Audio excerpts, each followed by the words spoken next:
to nothing. The only thing he's got to do is do exactly the same as Keir Starmer, but he'll set fire to it, put a cherry on top, and then launch it off a cliff. Because the bloke is an out-and-out Marxist idiot. In other news, Argentina. Never. You lost the rugby, and guess what? The Falklands are stairs. Get it up, ya! Your writ does not run here. We are testing. The conversation we've been having increasingly is a revision of Enoch Powell. He didn't say the racist thing that everyone thinks he said. It's more than a trickle of blood that's been caused by what's happened, which was Are our problems solvable? it's either the caliphate or it's authoritarianism backed by tech. Colin Brazier, I actually want to start with what might be quite a broad question for you, but I think it's really the theme of your monologues. It's the state of Britain, and I wonder if you Turn up to the king in his blue and white pyjamas. Have a good one. Andy Pandy. Do you know who Andy Pandy is? Is this in the Night Garden? Oh my God, no! In the night. He can see off their criticism that he's got enough women in the cabinet. Seriously, this is how stupid people are. They're actually deciding who's going to run the country on the basis of like their gender. Who cares? Because they get.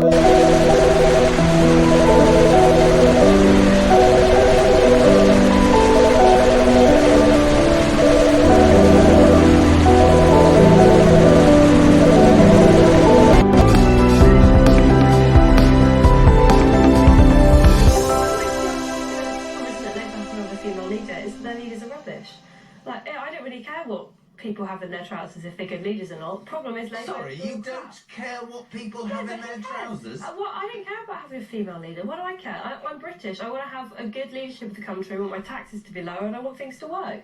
I think you're a It's all about state ownership of everything. No one owning anything. Speak about it right now. They hesitate to speak about right now because with also the whole censorship over social media, it's changing, and they don't know the new Britain. It's really hard. Yes, we do understand the British politics is sometimes just like the British weather, but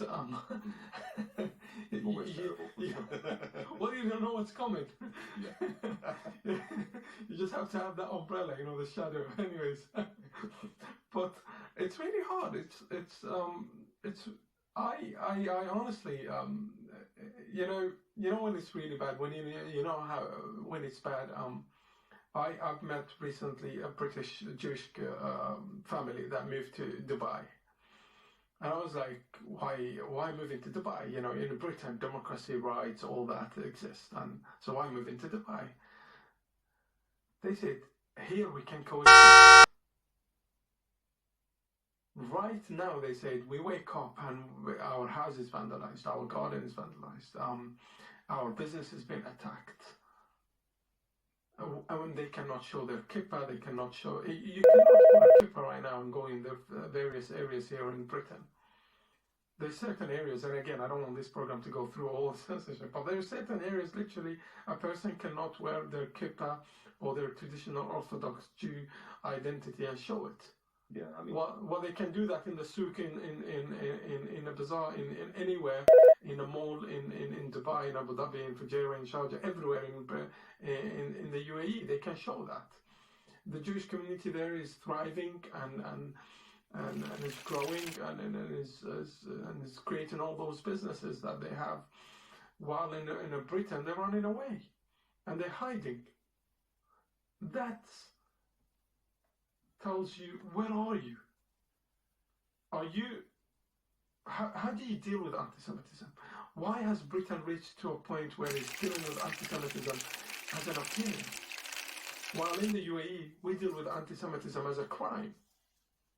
Anti-Semitism is a crime, it's not an opinion. And that line has been crossed in Britain. And when you allow that line to be crossed, the next is a terrorist attack that you should be expecting knocking on your door. When it comes to the history of theirs, we can go on. We need more than one podcast about it. But Cengiz explained it very, very well. And when it came to the Muslim Brotherhood, how if you become a Muslim or a member of the Muslim Brotherhood, you're more likely to be radicalized. And if you're radicalized, you're more likely to commit a terrorist attack. In their history, they have done so. Yes, they started in Egypt. Yes, They want, literally, the Islamic, it's like the ISIS, but the political version of ISIS. You know, ISIS right now, or Al-Qaeda, need a political version. The Muslim Brotherhood are the political version of Al-Qaeda. Hamas is the armed forces of the Muslim Brotherhood. Literally, this is in their manifest. So Muslim Brotherhoods are the political spokesperson, let's say, of all those armed forces, of radical groups. A person that exposes himself and kill others, he needs a politician to defend him. That's a Muslim Brotherhood. He needs a scholar to be in the mosque. Now, their idea is dismantling all the Muslim countries and creating their own Khilafah. And the Khilafah is not just in the Muslim world, but also all over the West. That's like a caliphate. Caliphate, yes. And their caliphate, or the Islamic State that they want, they believe that it's, and they have a plan for that, a strategy for that. They believe is dismantling the Western civilization. One point or another, they have used that, the same thing. And I give you an example. In Gaza, for example, they started, the founder of Hamas, he started literally with building charity. Sheikh Yassin. Sheikh Yassin, he built a charity. He started with charity and helping hospitals. Controlling some protest in the street. You recruits enough people, you move them around, and this is when you call that. Now you're controlling the mind of the people, you're changing their culture, you're getting some of their sympathy. Now is the time that you go for the forces and you recruit for forces and so on. But you don't do it at the early stage. You build, you say and you shout from now, from the river to the sea, until it paints the picture in the mind of his or hers that this is the right thing to say and do. So how do you do this now? He leaves it to the student when he graduates. How do you do this? You're going to be an engineer at a British company? Well, there's 3-4 Jews there. One is from Israel. Make sure he doesn't go to Israel next time. How is he going to do that? I leave this to your imagination. Yes, it is that dangerous. And yes, it is the way I'm saying how naive you think the idea is. Well, guess what? It's more naive to not think of the actions that you are allowing right now, or the atmosphere that you're creating for them. You created this atmosphere. The moment right now where you have a sort of no Muslim religion or from different background, this is the time that you should start questioning. It's like, what's happening next? What's going to happen next? What's going to happen next is what you witness right now. Millionaires are leaving Britain. And British people don't wear this, don't have this, don't. It's like, serious? We're not in a third world country. Why? It should have been Britain in the Abrahamic Accord. This is Britain that the Middle East known, and it's been there. And we can connect to. It wasn't there in the United States of America. And why?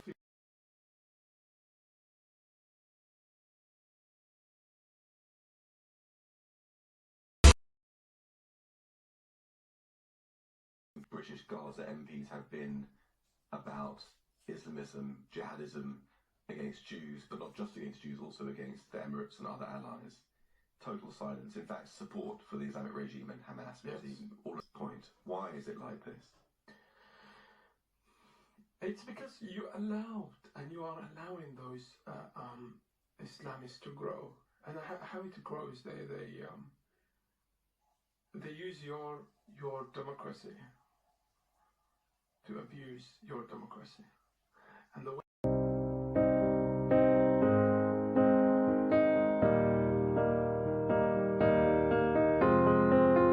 I will run, I will climb, I will soar.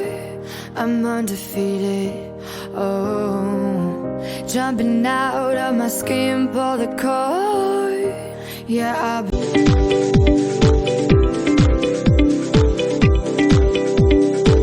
because who we are. So I'll dream until I make it real, and all I see is stars. It's not until you fall.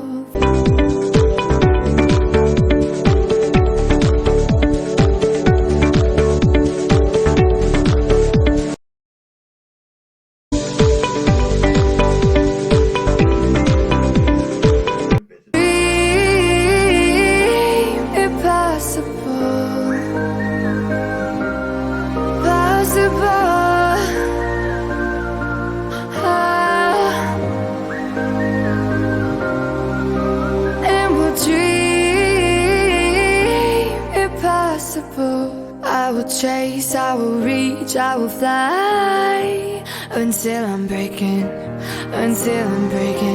out my cage like a bird in the night. I know I'm changing it into something big, better than before. And if it takes 1,000 lives, then it's worth fighting for. It's not until you fall that you fly. When your dreams come alive, you're unstoppable. Take a shot, chase the sun, find the beautiful. We will glow in the dark, turning dust to gold, and we'll dream impossible.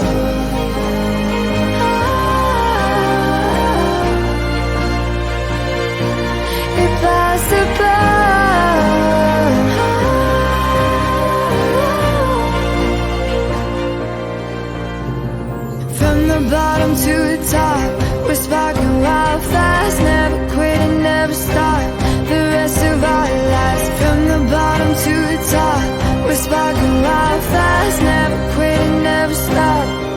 It's not until you fall that you fly. When your dreams come alive, you're unstoppable.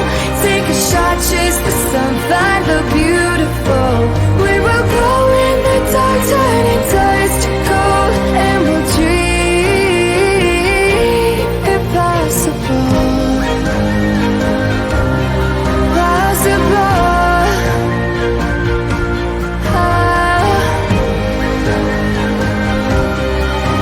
And we'll dream impossible. Of the Jewish people or anyone who thinks of peace and prosperity. If you see, they do not call for peace. They call for war and killing of others, or genocide of others. From the river to the sea says it all. But that's aside. So they use the universities. They use the schools, the Saturday school. In Saturday school, children go to those Saturday schools. They've been taught about jihad. Like a madrasa. Madrasa, yes.